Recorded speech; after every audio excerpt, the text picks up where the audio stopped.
first of all, I would say, yes, there is something wrong with you because there's something wrong with all of us. And that's okay. Right? We need to get over this idea that there's not going to be anything wrong with me. It's okay that you have anxiety. It does not mean that you're a faithless Christian. What am I supposed to do about my anxiety? We're back this week to wrap up our very first question in this new Big Questions series on After 4.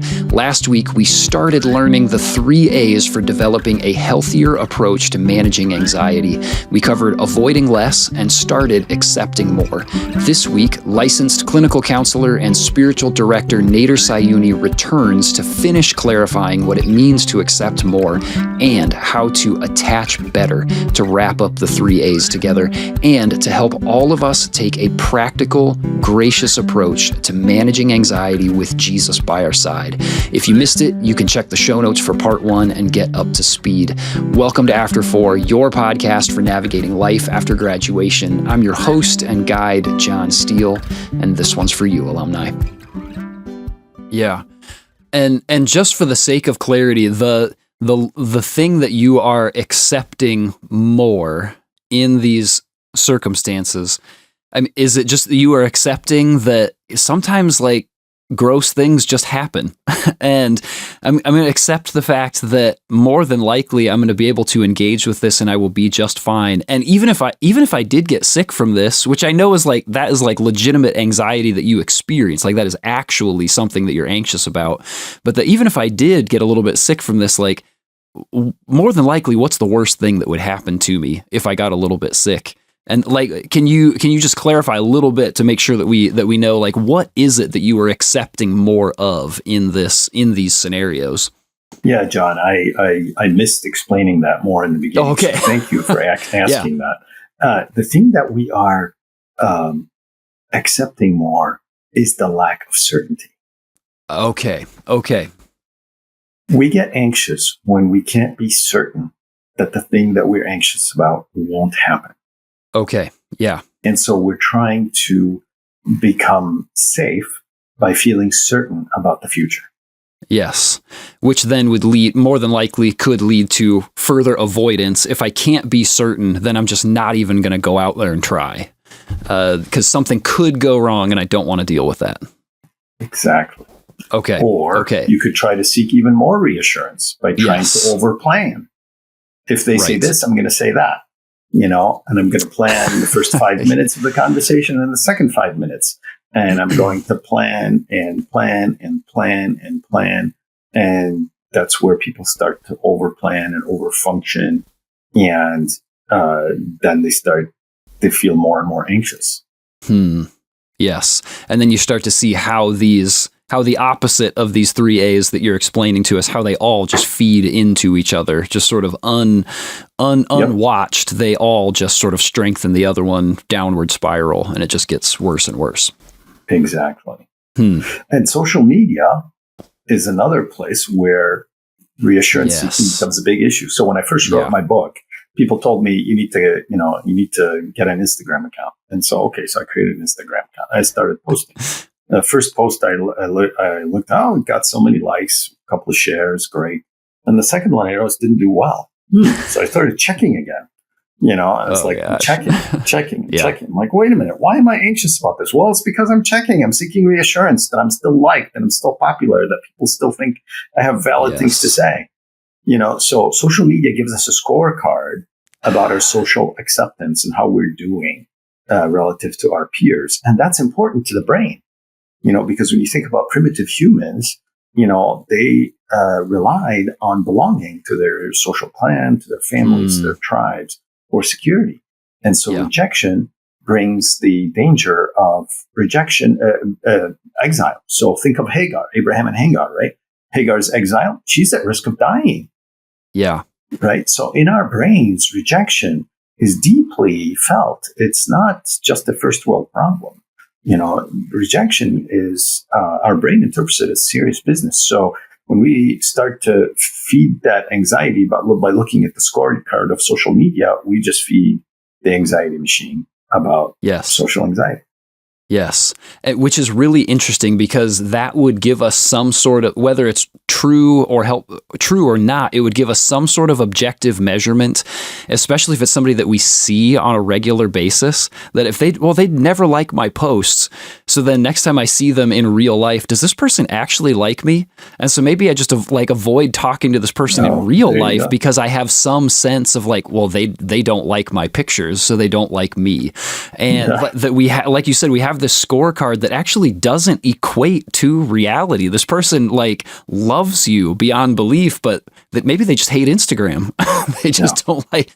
But because we've got those numbers and those little hearts and things that people can give us, that can make us wrongly interpret the way that people feel about us, which can then just feed into isolation and anxiety. And oh boy, it's so fascinating how those things can play together. And yes, how social media can just feed into that so easily. Yeah, exactly. So before I tell people how to pray, I want to talk a little bit about how not to pray. Okay. So, great. I want to give an example of I told you guys, I used to get anxious when my kids would get sick. So when they were very young, my prayer changed from being, kind of a conversation with God and sharing my feelings with him to, oh God, please make sure they don't get pneumonia. Oh God, please make sure they don't get kidney disease. God, please make sure they don't, get a brain tumor. God, blah, blah, blah. And then, just praying for all sorts of things. Well, what is that? That's reassurance seeking, right? Yes. I'm trying to use that prayer time to get God's reassurance that everything's going to be all right. Well, then I had this dream.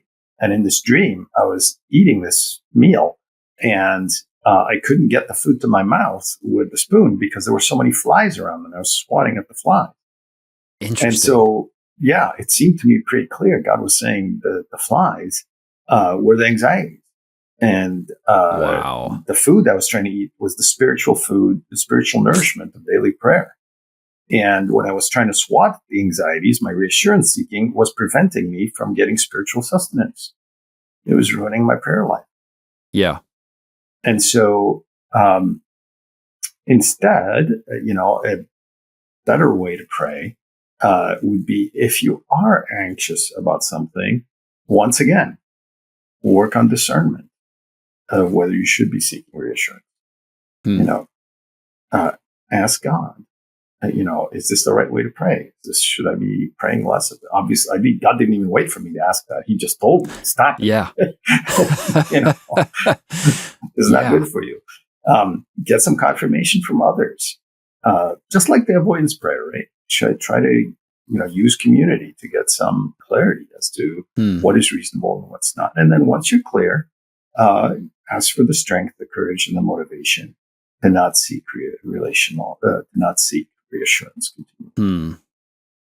And once again, relational and prayer support where needed.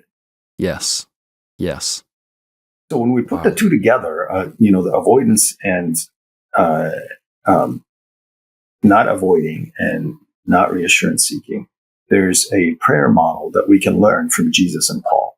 Okay. So Jesus in the Garden of Gethsemane and Paul, when he was praying about the thorn in his flesh, both prayed in an identical, similar pattern. And we can learn from that in the face of any kind of distress, but I certainly use it a lot in the face of anxiety. So they both started by asking God to take it away. So God, would you take it away? So I called it the please section. God, would you please take it away? Okay. They both did that. Jesus asked if there was another way. Paul asked that the thorn be taken from him. Right. And they both asked 3 times. Now, I don't think there's anything special about 3 times. It's just that that's how long it took them to discern that the answer was no. Right? Maybe for us, it will take a little bit longer. Most likely it would. But in the case of anxiety, it's actually not that hard to determine that the answer is no, because if I'm still anxious, the answer, at least for now, is no. Right. Yeah. Otherwise, we would be gone. Yeah. Yeah. Right. Now, it may go away. Probably will go away in a few hours, few days, few months, whatever. Right. But for now, the answer is no. So the model still applies. And if we look at the next step of the model, determining that the answer is no, Jesus heard from God, or he discerned from God that the cross was God's will and that he was not going to take this cup from him. In the case of Paul, God told him that his grace was sufficient for Paul. And so then they moved on to step number 3, and that is acceptance. Jesus accepted the cross. Paul accepted the thorn in his flesh. But it wasn't a kind of like a giving up kind of acceptance, like, ho hum, woe is me, terrible things, I have to live with it. Oh, well, let's just grit our teeth and get by and get through it. No. Hebrews tells us Jesus went to the cross for the joy set before him. Hebrews 12:2. For the joy set before him, he endured the cross. And then for Paul, 2 Corinthians 12:9 says, therefore, I will all the more gladly, I will boast all the more gladly about my weaknesses so that Christ's power may rest in me. So they both know that there is some redemption that's at work here. And then they can be positive and they can move to gratitude about that. And so we have to have some sense of redemption, some sense that God is going to use our suffering somehow, some way for good. That's what New Testament teaches. If we don't, we really need to press into that, learn about that, grow in that. We have to have some theology of suffering. Right? Yeah. Suffering is part of the equation. There's no way around it. Right? Yeah. In fact, in my book, I have a chapter called The Cost of Resisting the Cross. Very often we create so much more suffering just by resisting, what God is doing. Yeah. Wow. Yes. Oh my goodness. Okay.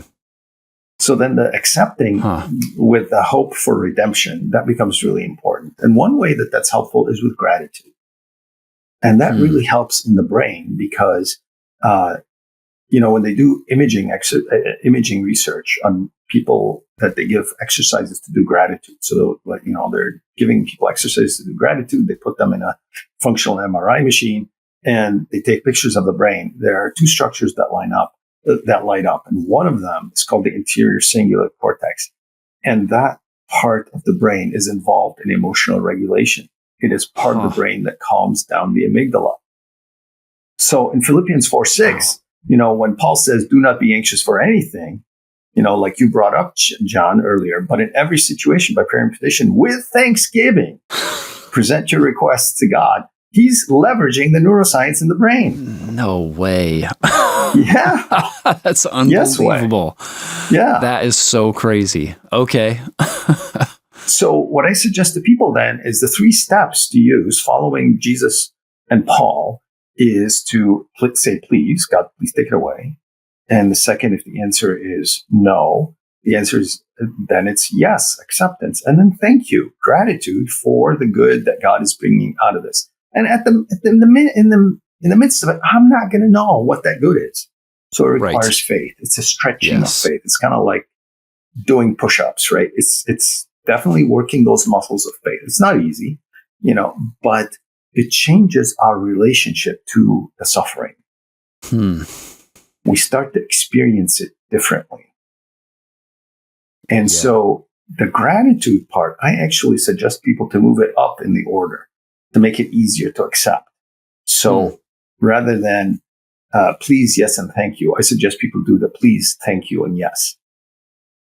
Interesting. Okay. So let's say, for example, that I might be anxious about coming on this podcast. And I'll say, Lord, please, would you take away the anxiety? It's not gone away, so I'm still anxious. So then I say, Jesus, thank you for the way you're going to redeem my anxiety somehow, some way. I don't know how. Maybe it's through the podcast, maybe through some other way. I really don't know. But I know that the Bible says so, and I believe it. And so thank you. Thank you that you're going to redeem this anxiety. And yes, I accept it. I accept that I have to deal with this right now. And I'm going to be just putting myself in your hands, Lord. I surrender it. So yes, please. Please, thank you, and yes. That's the order that I suggest. Wow. See, it's really interesting to me because I even think about, it makes me think about considering my life as a ratio. And the more time that I spend being grateful, recognizing the things that I have to be thankful for, the things that I have to be grateful for, it seems like it grows the ratio of the good things in my life in comparison to the things that cause me anxiety. Like when I'm spending so much time thinking about what I feel anxious about or what I'm concerned about happening, that just becomes so big. Like I'm zooming in on this one element. And instead, if I spend time being grateful, if I spend time considering the ways that God has been at work in my life and saying, thank you, wow, thank you for this, and this, it feels like it grows my perspective. It helps me zoom out. And instead of what is that term that my professor taught me in anxiety about, that we tend to like maximize the negative or right. and minimize the positive. It's a cognitive distortion. Yes. That we flip that on its head, and instead we zoom back and we see the bigger collection of good things that God has done in my life, and that actually this thing that is very serious, like that it like I don't want to belittle the anxiety that people experience, because it can feel like a mountainous thing. But when we take time to step back and to zoom out, it's like, wow, in proportion to the other good things that are going on in my life, this is a much smaller portion of my life than I might realize. And if God's working in all of these things, is it possible that He could be at work in this thing too? John, actually, I'm going to have to add that to my exercise, because I love it. I think it's excellent.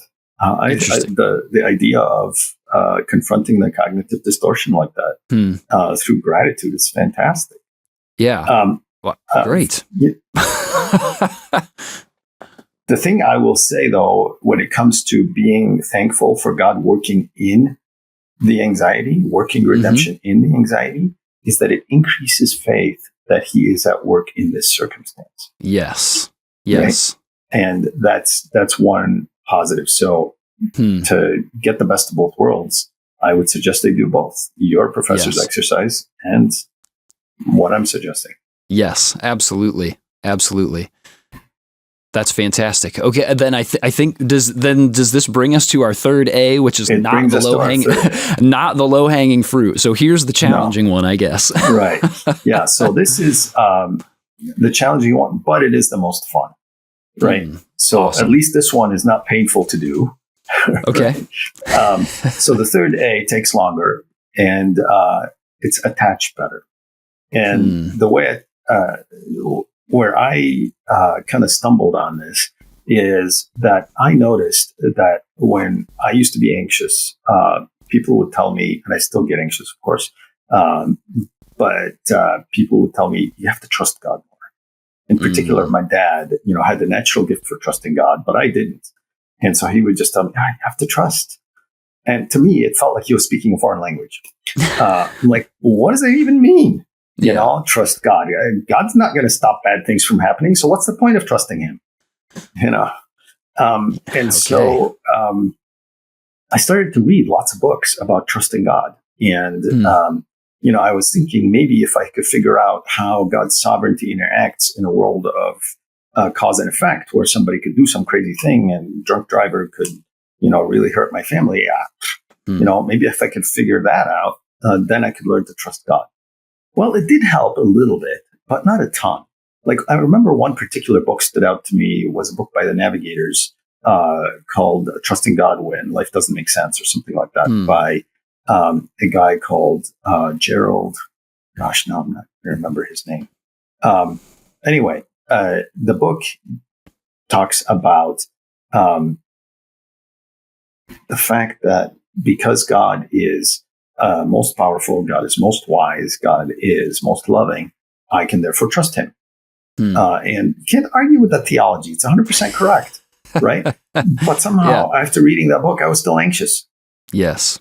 And I think the reason is that book is speaking to the left prefrontal cortex. It's speaking to the rational part of my brain above my left eye. But that's not where the anxiety is, right? The anxiety is in emotional centers of the brain that are tied into a whole other set of circuits that work much faster than cognition. And so what are those circuits? Well, one of the things I realized over the years is that I was growing indeed in trusting God, but it wasn't by reading. I was growing through prayer. By experiencing God in prayer, I was growing and trusting God. And I was like, oh, how is this working? And then I came across the science of attachment. So in attachment science, it started in the 1950s. And the scientists that were researching it, they were looking at mothers in Uganda, and they were like noticing that the mother would hold the child really close and then would put the child down and the child would explore. And if the child would get hurt or get hungry or something, they'd crawl back to mom. Mom would pick up the child, comfort the child, give the child food, whatever it needed. And the child would calm down. And then, because they experienced that security, then the next time she put the child down, they could explore further and further. Yeah. So they called the mom the secure base. And so if people successfully experience a secure base after feeling distress in a repeated fashion, then they develop an attachment to the caregiver, and they experience that secure base in such a way that sense of security stays with them as they go out into real life. And I noticed that I was learning that through my time with Jesus. My time with Jesus was becoming my secure base.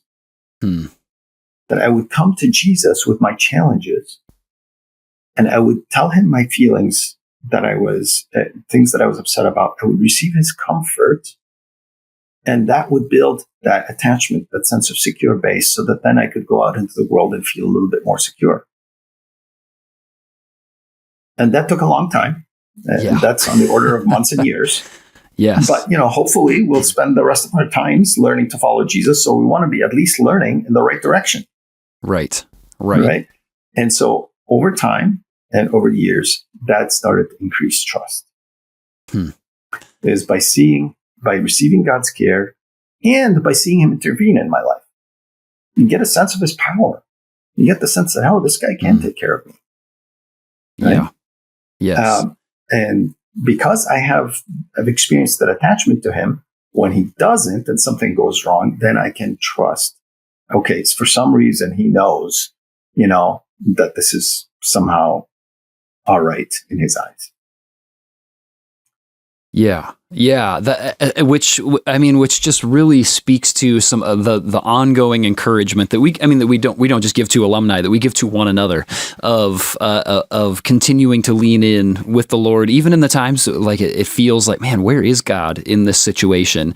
Because those are the places that I think if we sort of weather some of those storms with God, we're able to look back and say, oh, actually, you know what? Now I can see the places where God was at work, and I can see that he was faithful through these difficult times, and that continues to reinforce trust in him, and that we have this sense of like, oh yeah, my trust in him, the comfort and the peace that I experience when I spend time in his presence, that really is growing and developing, even if I don't always notice it in the moment. Like you said, that you started to recognize, oh, it's not coming from just learning new stuff. It's coming from developing this very real relational and emotional attachment with the Lord that sort of like then sends me back into the world to courageously try to trip and fall down and stand up and come back to the Lord and to have some of that space to explore and to try again. But like you said, that it takes time. It takes time. It takes commitment and continuing to come back and spend that time in the Lord's presence to be sent back out again into the very real world of yes. That is fascinating, and I can see why you say this is the one that's fun, but this is the one that takes time. It takes time to see it happening. It does, and that time with the Lord needs to be relational. If you're sitting in that time with the Lord and going through a list of requests, bless you. That's great. I'm glad. If you need to pray those, that's wonderful. I certainly have my lists, but I pray those at a different time. My time with the Lord, I have to protect the relational aspect of it. Yeah. I tell people that they need to tell God about the difficulties in their life as if he doesn't know any of the details. Wow. Because that will start the relational circuits in the brain going. And if you think about it, even though God knows, like with my grandchildren, I get down on my hands and knees to play with them. I want to be at eye level. And God does that with us in prayer. He gets down to our level. Yeah. And so we do need to tell him, just like the psalmist does, in very clear, vivid detail, everything that we're experiencing. Yeah, I do have a final wrap-up word around attachments and attaching to God in particular. I want to just encourage people to know that it's okay to have challenges in prayer. It's okay to experience some dryness. It's not okay to neglect it. If you need help, find a spiritual director, find a mentor, read books, listen to podcasts, try different things. If it's not joyful, then you're probably on the wrong track. Not definitely, but probably. If it's at least not joyful for a 2-3 week period, 2 or 3 days, press through it, but if it's, and I've talked more about this on the previous podcast. But, yes, I was going to say we're gonna direct people to some of our previous conversations because that really is just there's a lot you're talking about here that just directs us right back to some of these other things. We've got helpful tools for you already made, alumni. So exactly. So that would be the thing is get some help if you get stuck, but don't give up on it because it really helps to change the baseline of anxiety. It's not an anxiety, cure-all, and it's not going to have the same immediate impact as the first 2 A's. But over time, that change in baseline will help. But more importantly, your relationship with God will be at a whole other level. And then you will have turned, with God's help, anxiety into a huge blessing. Wow. Which feels like words that you would not expect to be spoken. The idea of turning anxiety into a blessing, you would think and here's how you get rid of anxiety in your life. Instead, no, this is the way that we can. This is an opportunity. This is fascinating. This is all boy, we've gone places I didn't expect, Nader, and I'm so excited. This is amazing stuff that you are sharing with us, and you've already given us so many practical things in our conversations together, and I'm wondering, is there a final piece of advice or a pastoral word that you would give to an alum who's experiencing anxiety, who is questioning, is there something, I'm supposed to be anxious about nothing? Is there something wrong with me here? What do I do next? Is there a word of next step or encouragement that you would give as we certainly encourage them to take to heart the things that we've already been talking about? Yeah. So first of all, I would say, yes, there is something wrong with you because there's something wrong with all of us. And that's okay. Yeah. Right. So we need to get over this idea that there's not going to be anything wrong with me. Yeah. So yes, it's okay that you have anxiety. It does not mean that you're a faithless Christian. Abraham was anxious. Abraham made decisions out of fear, and God did an incredible turn of history that we are all blessed by so many generations later. And so don't beat yourself up if you're anxious, but do seek the Lord. Is this something that you can handle maybe with a little support from your friends? Is this something where you need to get some inner healing prayer for? Is this something where you need some therapy to work through? And especially if you're aware that your perception of reality is inaccurate, don't let that go, because that could affect many aspects of your life. And so once again, present to the Lord, how do you want to correct this in my life? And I trust that God will show you. So what should you do about your anxiety? I wish I could say it's simple. I wish I could say it's easy, but I'm not sure it's either of those things. In fact, if you're dealing with anxiety in any sort of significant way, I don't think it would be responsible for me to say that it's either of those things. But what I can say is that there's hope and there is a path forward. Nader laid out a roadmap for us. Number 1, we avoid less and we train our brain that we can experience the thing that makes us anxious without the worst case scenario happening. 2, we accept more, that we just don't have control over every aspect of life, that we can't plan for every scenario, and that's okay. 3, we attach better with a loving God who is in control of the outcomes and who walks through life with us, even though it doesn't mean that he always keeps us from uncomfortable scenarios. And through all of it, we lean into discernment with God. We invite trusted advisors into our decision making, and we prioritize intimate moments with the Lord where we're simply spending time together, growing in a loving, trusting relationship with him.